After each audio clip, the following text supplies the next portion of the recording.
News came out on Tuesday that Neal Brown, head coach at West Virginia, has agreed to a new deal with the school. It only adds 1 year onto his contract, which will now extend until 2027. But, and this is thanks to shout out to Hoppy Kercheval, Metro News, he was able to offer a little bit more insight into this deal, which includes some things that were a little bit head scratching. Number one, a decrease in pay from what he was scheduled to get over the next 3 years. Number two, a reduced buyout. And all of this comes after he went from the hot seat to 9 wins. You know, what Neal Brown has had West Virginia bowling in 3 of his 4 years as the Mountaineers head coach. His record now after a 9-4 season is just over 500 as the Mountaineers head coach. We went into last year identifying the fact that West Virginia had back-to-back losing seasons, something that they had not done since the late 70s, and said, man, this team, which was picked 14th dead last in the Big 12, they're not going to win any games. He'll be fired by mid-October. I was wrong about that big time. But now he agrees to this contract extension. He goes from hot seat to contract extension, but in doing so takes a little bit of a pay cut. Danny, is this a Neal Brown specific thing, or do you think that we will see more of this kind of back and forth going on as we move into the future of college athletics? It's a unique situation, although, you know, the way it appears, like the reduction in salary, I don't think you're going to see that. I think that's Neal Brown specific. I don't know how many coaches are going to sign up for that just to put in some language on the buyout. And he also, I need to add this. Fired, he gets 75%. He wants to reinvest in his assistant pool. That's another part of the reporting is that, you know, we're gonna be paid $400,000 less, and I would like for that to go be reinvested into the program for assistants and support staff, which is great. Also, if you go from 100% guaranteed buyout for a deal that had that number of years remaining, and then you change it to a 75%, but you do lengthen the contract, the actual number that West Virginia is guaranteed to pay you, I think, is relatively close. Like it's not like he's taking an actual haircut on the buyout in totality. Now, he is taking it compared to what we would normally expect, but his resume at West Virginia is just not sparkling. But also, we don't really know. Like what should West Virginia be in the Big 12? What should West Virginia be in the new Big 12? We don't really know. We are seeing this with all these teams that escaped the Big East. And when we find out that the Big East was kind of a crappy league, honestly, like especially once Virginia Tech and Miami left, like that league was bad. You know, Rutgers was competing for it. Pitt was competing for it. Like a lot of teams that just, you know, like they're very rarely competing for Power 5 conference titles were very competitive in the old Big East. And West Virginia has had, 5 winning Big 12 records in 12 years since joining the league? Like, he just had one this year. He had the second best season they've had since joining this new conference. So I think he's like a reasonably competent coach. Who are West Virginia fans excited about this? Do they think like they're going to take a step up under Neal Brown? Like, who else would you go get? I know they had money problems, like big time money problems, was last year or 2 years ago. Not on the scale of Arizona, but there was some stuff going on there. Seems fine unless you, I don't know. Like, do you think they're going to improve a lot this year? What's their expectation from Vegas? 11-1. Okay, yeah. You know, like I do wonder if there's an expectation that now with Oklahoma and Texas gone, they're supposed to step in and compete for Big 12 championships. 6.5 wins. so that's is what FanDuel has them for. Juice basically even. I mean, if Vegas is right and he goes 7-5, 6-6, this contract doesn't look that dumb because you didn't give the guy a big raise. Right. Then why'd he take it then? Because nobody else wants him. Right. So you get an extra year. Like Neal Brown would not get like. There's nothing Neal Brown could do based off this current or this past season to elevate to another job. Like he's not a hot name. I just wonder, like, when do the fans get tired of it? You know. So I actually 2 years ago. Right. You ask our former producer. Got to restart that hype cycle. You know, fans believe in something.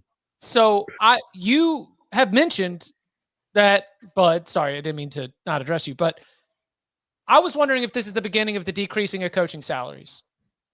I was wondering if we start to see, like, if we are really going to say that 5, 6, 7 years down the line, the coaching salaries are going to come down, especially for the Neal Brown types.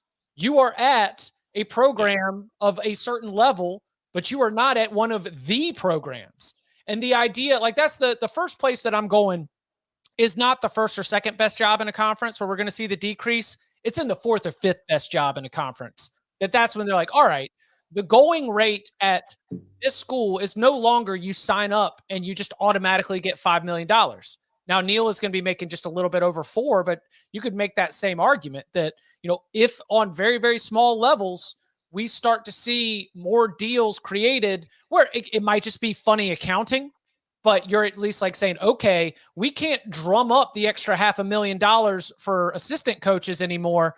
Neal, if you want that, then it's going to have to come out of this right here. And that's where I might be over my skis, but I was just wondering if this is the beginning of what you have called as being like the projection that we are going to see things start to come down and the market level out just a little bit. I mean, I do think that we are going to see a real leveling off of coaching salary inflation. I'm not entirely prepared to say that we're going to see a huge haircut for it anytime soon, but I do wonder if schools are going to start thinking, like, should we give this guy a 10-year fully guaranteed deal when very quickly we're probably going to end up paying players closer to what they're worth, which means paying them some of that TV revenue. If you're a West Virginia fan, would you rather have paid Neal Brown $4 million, or would you rather pay like any, just pick him out of a hat, average coach like Neal Brown, $2 million, and kept Tyke Smith, who went to Georgia, and kept Akeem Mesidor, right, who went to Miami, and a couple other guys who they've lost, who I feel like they were just not as competitive for NIL wise. Like, I'd rather have the players. I don't think Neal Brown's some special coach that makes the average players that West Virginia is able to keep much better than they are. Like, they won a bunch of coin flips last year. I like Neal Brown. I think he's a fairly decent coach, but the players are what matters. I don't think you're going to keep seeing some of these coaches make this amount of money they do. I do think it would be wild, Chip, to your theory that Neal Brown would be the coach that started it. Well, no, Jim Harbaugh started it. Jim Harbaugh took a huge pay cut heading into the 2021 season. Yeah, but that wasn't NIL related, though. That was in that was. I don't necessarily think that Neal Brown is. I don't think Neal Brown is NIL related. Like, I really think it might just be that in the overall, money bucket, Neal Brown's like, I'd like more money for my assistants. And West Virginia says, we don't have it. Well, you know where we can find it? In your pocket. So let's do some funny accounting. Let's, move this column to this column. And then we don't actually have to go and fundraise anymore, because maybe an NIL would play a role. We're already asking our boosters to fill up the NIL war chest.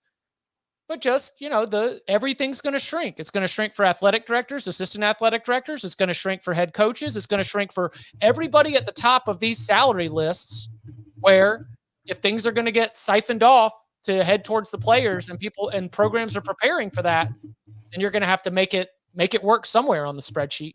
I do think if I was like a director of high school relations or a director of on-campus recruiting, I think I would really, really be thinking long and hard about a career change.